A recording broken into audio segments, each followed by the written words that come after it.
அதில் பட்டால் உள்ளே போகாதுல்ல? எதுன்னு உள்ள போகாது, எதுன்னு அதெல்லாம் போகவே போகாது.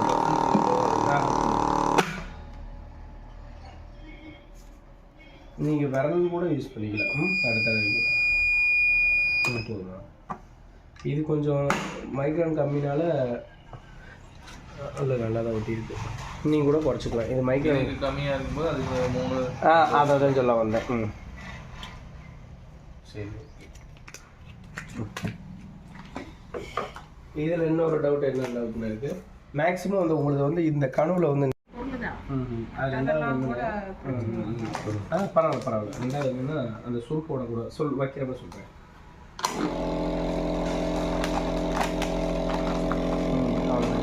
போயிட்டு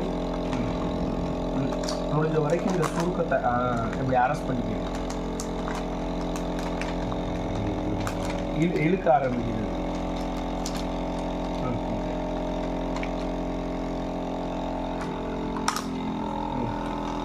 உங்களுக்கு இது போதும், எவ்வளோ வேணும்னு உங்களுக்கே தெரியும்.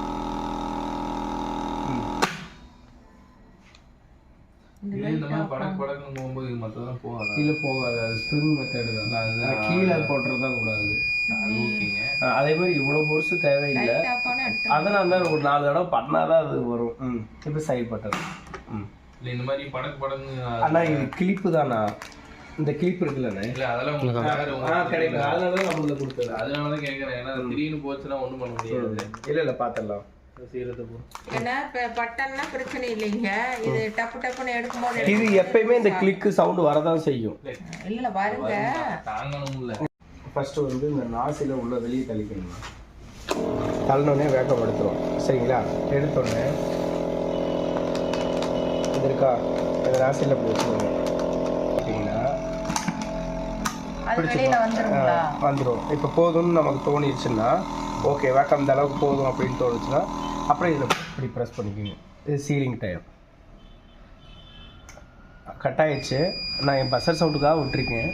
உங்களுக்கு அந்த திக்னஸ் போன தடவை போட்டதே அதிகமான சீலிங்கு, இந்த தடவை நார்மல் போட்டிருக்கேன். இது போதுமானது தான்.